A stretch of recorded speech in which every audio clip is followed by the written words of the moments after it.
Hey, so I'm Samuel McKinnon, and thanks for watching my Shark Solver program today.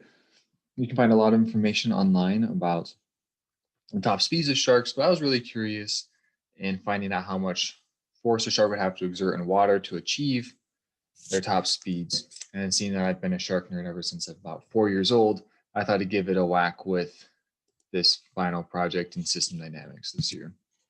Here's how I set up my problem. You can look through it if you'd like. This is more or less a very fancy version of the box, more or less a very fancy version of a box being pushed on a surface with friction. And if you come down here, you can see how I approximated the shark to be a fusiform with a certain cross section. My equations for drag and viscosity. You have my equation of motion here, and finally, this is a first order differential equation with one state variable, that being velocity. So coming into MATLAB, you can check out a little bit of my code here. I have my coefficients here. I'm using a method we discussed in class last winter semester, the shooting method, where given that we know the initial and the final velocity of the shark, this program is going to keep guessing different values for the magnitude of that force until we're within an acceptable error that we like. I have two different models for the force exerted by the shark.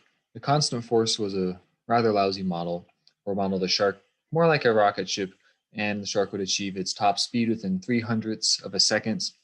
This exponential force model is much better, where tau is the time constant and it's defined so that the shark will reach its top speed over the period of time that the user inputs. Here's the GUI that I've programmed for this project. I have pre-configured 4 different species of shark that you can use in the shark solver. For the sake of time, we're just going to do one. We can take a look at the great white shark. The great white shark can weigh up to about 1,000 kilograms, and in this model, I have it weighing 700 kilograms. I'll have it at a speed of 15 meters per second over 5 seconds.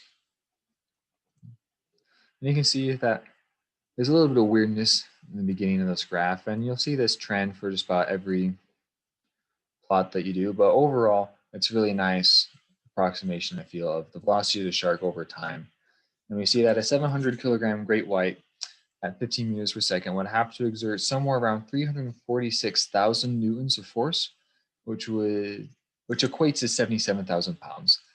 And I think it's crazy to think that just how strong these sharks are and how strong they need to be to achieve their top speeds in water. The best validation I found for my model was in this article I found online, put together by a team of Chinese and Japanese scientists and engineers, where they modeled a dolphin jumping out of an jumping out of an aquarium. And if you access this article, you can see where they set up their cameras, how they tracked the dolphin. They've got their coefficient of drag by reconstructing it in CAD and then putting their CAD model in a fluid dynamics software, and they took it off a frozen specimen. It's some pretty intense stuff that I was impressed with. But what had me excited was that our equations of motions are pretty similar. At the end of the day, you have thrust and you subtract drag. They have an extra term for the weight and the buoyancy of the dolphins. And I didn't take that into consideration, making the assumption that my program would solve for sharks swimming horizontally. But since their dolphin is jumping vertically out of the water, this was very important.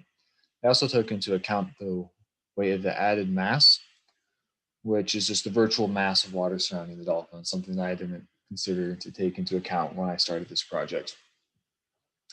All in all, I had a lot of fun looking at this project. I've been nerd about sharks for quite a while now, and we'll talk about them way longer than my allotted 4 minutes. So thank you for watching, and I hope you have a great rest of your day.